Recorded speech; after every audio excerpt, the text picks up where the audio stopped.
नमस्कार, आप देख रहे हैं आज तक। मैं हूं गौरव सावंत। एआईएमआईएम सांसद और नेता असदुद्दीन ओवैसी ने बाराबंकी की एक रैली में शाहीन बाग का कार्ड खेल दिया।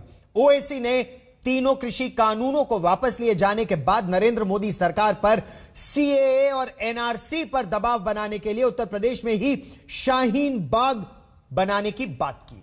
मुसलमानों से कहा, तुम कब जागोगे, जब कयामत आ जाएगी तब। यह भी कहा कि अगर हुकूमत सीएए और एनआरसी का कानून लागू करती है तो हम एक बार फिर सड़कों पर उतरेंगे। इससे पहले समाजवादी पार्टी नेता अखिलेश यादव जिन्ना का महिमा मंडन कर चुके हैं। AI all India Muslim personal law board uniform civil code के विरोध में लामबंद होने की बात कर रही है। तो क्या उत्तर प्रदेश का चुनाव धर्म युद्ध बनता जा रहा है? इसी पर है आज का दंगल। पहले यह रिपोर्ट।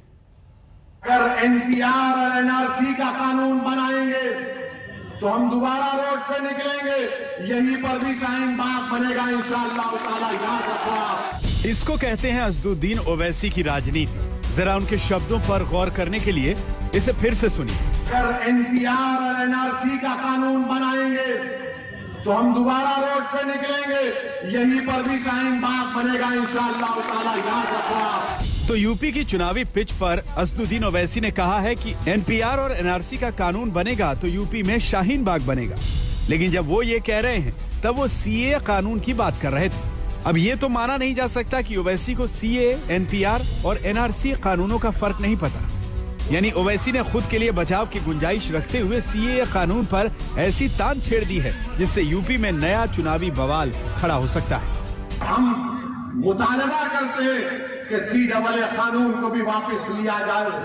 हमसे मीडिया वाले पूछ रहे हैं कि अगर नहीं करे तो क्या करेंगे। अगर एनपीआर और एनआरसी का कानून बनाएंगे तो हम दोबारा रोड पे निकलेंगे।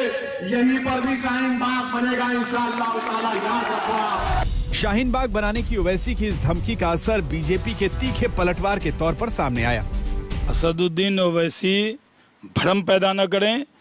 किसी शर्त पर कोई कानून जो वो बता रहे हैं सीए और वो वापस होने वाला नहीं है। वो किसी के न नुकसान के लिए है, बल्कि वो लोग जो धर्म के नाम पे प्रताड़ित थे उनको नागरिकता देने वाला है। ओवैसी इसी तरह का धर्म भ्रम फैलाते रहते हैं, उससे कोई फर्क नहीं पड़ता। ओवैसी का काम ही ये है बांटने का। उसकी अपनी एक दुकान है, अगर वो लकीर नहीं खींचेगा तो चलेगी कैसे। ओबीसी विभाजन की राजनीति करते हैं, कांग्रेस विभाजन की राजनीति करती है। टुकड़े टुकड़े गैंग में लगभग सभी लोग शामिल हैं। सीए वापसी के लिए ओवैसी और बीजेपी के बीच मची तकरार पर कांग्रेस राज्यसभा सांसद नासिर हुसैन ने भी दखल दे दी। ओवैसी को बीजेपी की बी टीम बताते हुए उन्होंने सीए पर उन्हीं की तान छेड़ दी है। There are elections round the corner in Uttar Pradesh. There will be so many statements, so many provocations. And BJP is well versed in this.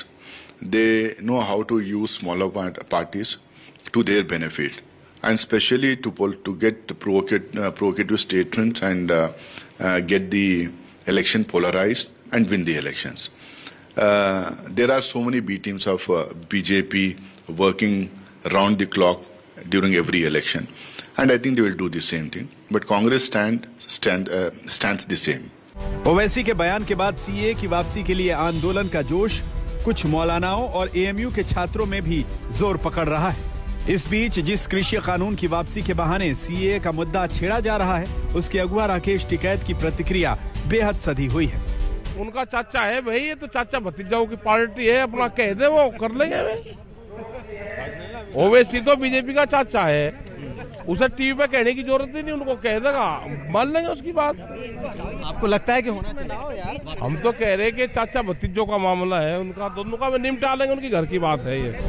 Rakesh Tikait ने ही कृषि कानून की वापसी न होने पर बीजेपी को वोट की चोट देने का अल्टीमेटम दिया था। सीए को लेकर उठ रही राजनीति से साफ है कि आंदोलनों के नाम पर चुनावी राजनीति का चैप्टर अभी बंद नहीं हुआ है। बाराबंकी से रेहान और दिल्ली से सुप्रिया के साथ कुमार अभिषेक, लखनऊ, आज तक। तो राकेश टिकैत ने एक नया तड़का यहां लगा दिया है, यह कहते हुए कि असदुद्दीन ओवैसी तो भारतीय जनता पार्टी के चाचा हैं और यह चाचा भतीजा की आपस की बात है।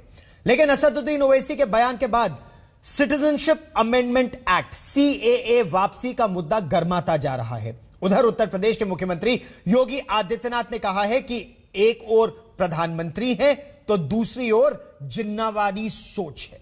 सुनिए क्या कहना है योगी आदित्यनाथ का। भारत को अपमानित करने वाले, भारत के आन मान शान के साथ गुस्ताखी करने वाले, देश की और प्रदेश की जनता जनार्दन, गरीब गांव, गरीब किसान, नौजवान और महिलाओं के हकों पर डकैती डालने वाले, भारत की आस्था को आहत करने वाले आतंकवाद समर्थक जिन्नावादी भी दूसरी तरफ खड़े होते हुए दिखाई देंगे। और भाइयों बहनों, उन स्थितियों में याद रखना, चुनाव बड़ा रोचक होगा, महत्वपूर्ण होगा। इसलिए महत्वपूर्ण होगा क्योंकि दुनिया देखना चाहेगी कि भारतीय जनता पार्टी ने 2014 में, 2017 में, 2019 में जो कहा सो करके दिखाया।